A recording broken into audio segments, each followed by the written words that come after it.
Bonjour, voici la correction du sujet donc de 3C, Histoire, Géographie. Vous avez vu vos notes, les copies avec les commentaires.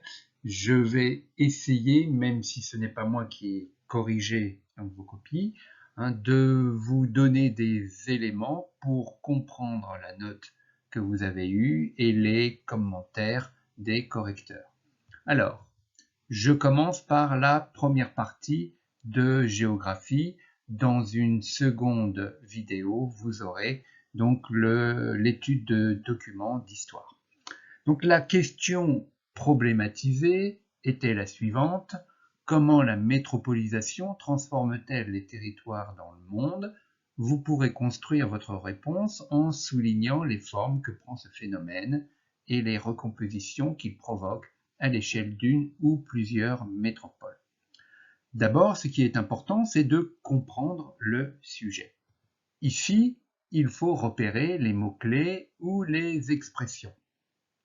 Alors, quels sont-ils? Quelles sont-elles? Tout d'abord, évidemment, le terme de métropolisation, et vous deviez vous en souvenir pour l'indiquer dès l'introduction. Il s'agit donc du processus de concentration des populations, des activités et des fonctions de commandement dans les métropoles. Vous pouvez remarquer que dans ce sujet, l'urbanisation n'est pas indiquée. Donc, l'urbanisation est hors sujet. On peut évidemment l'évoquer rapidement, mais elle ne doit pas faire l'objet d'une partie du développement.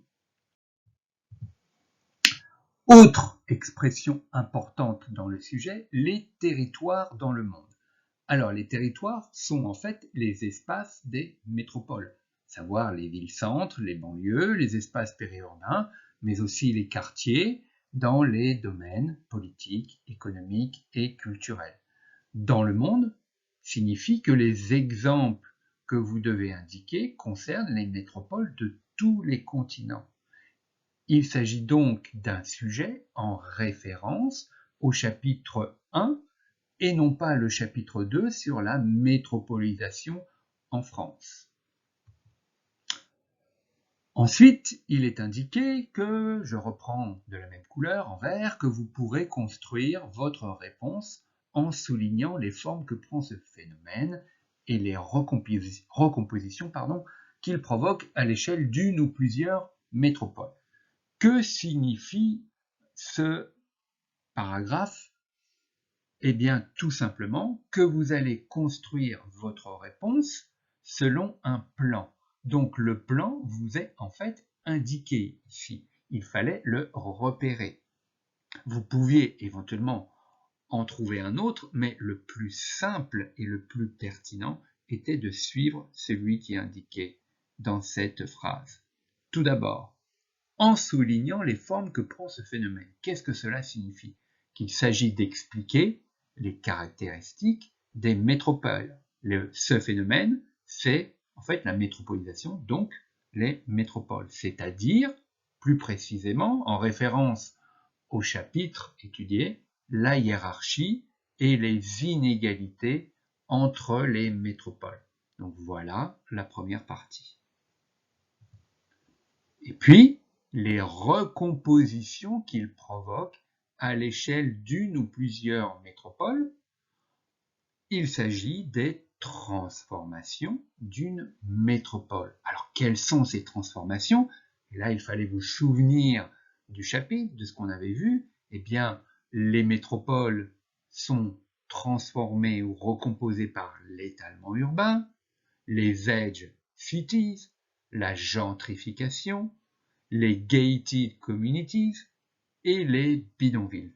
Tout cela forme la deuxième partie. Le plan ou un plan possible de ce sujet est donc grand 1. La métropolisation est un processus qui ne cesse de se développer. Et là, aspect important, on est à l'échelle mondiale, donc on va parler des métropoles sur l'ensemble des continents et les différences entre ces métropoles. Et la deuxième partie, la recomposition des métropoles, cette fois à l'échelle locale, c'est-à-dire dans les différents espaces d'une métropole, la ville-centre, les banlieues, l'espace périurbain. Alors, une remarque, en géographie, il faut beaucoup d'exemples. Donc, tous ces éléments vont être justifiés par des exemples précis. L'introduction. Alors, comme vous le savez, il y a 3 parties dans l'introduction. On commence par présenter le sujet. Eh bien, comme vous savez qu'il y a quelques mots-clés, et notamment un mot-clé essentiel ici, la métropolisation, donc il faut définir dès l'introduction cette métropolisation. Certains l'ont fait plus tard, ce n'est pas bien grave, l'important c'est évidemment d'indiquer ce qu'est la métropolisation, et puis les idées en lien avec le plan, donc c'est-à-dire 2 idées, une correspondant au grand 1 et une autre correspondant au grand 2. Pas la peine de parler de l'urbanisation, d'indiquer combien de personnes dans le monde vivent dans les villes. Certes, c'est intéressant, mais ce n'est pas vraiment le sujet. Ensuite, la problématique. Eh bien, tout simplement, vous reprenez celle qui est indiquée, puisque le sujet est la problématique ici. Comment la métropolisation transforme-t-elle les territoires dans le monde? Vous pouvez trouver une autre problématique, mais à condition qu'elle corresponde au sujet. L'annonce du plan, qu'on a vu précédemment. Ensuite, le développement. Alors, ce qui est important, c'est d'organiser les idées, de les classer. Alors, première partie donc, la métropolisation est un processus qui ne cesse de se développer. Qu'est-ce que l'on met dans cette partie? Eh bien, les éléments qu'on a vus dans le cours, essentiels, à savoir les activités des métropoles, et vous êtes très très nombreux à en avoir parlé, les activités économiques, politiques et culturelles.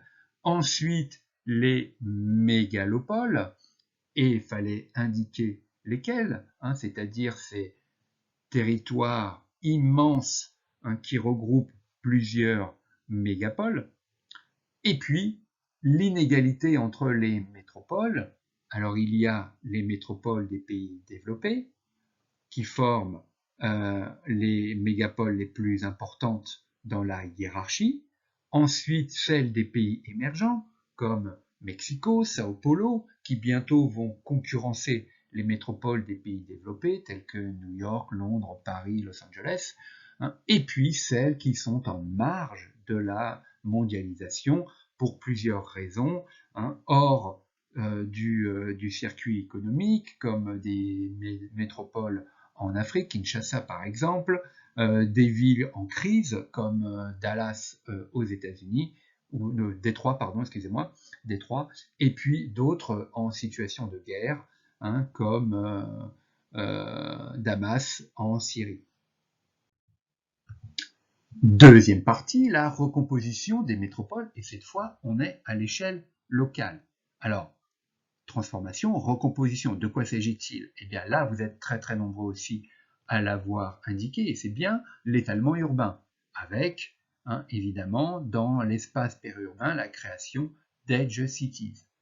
Vous avez également les métropoles fragmentées, avec notamment dans les métropoles des PED, mais aussi des pays développés, les gated, excusez-moi pour l'accent, communities, et puis là, le phénomène de gentrification, et là, vous êtes aussi très très nombreux à en avoir parlé.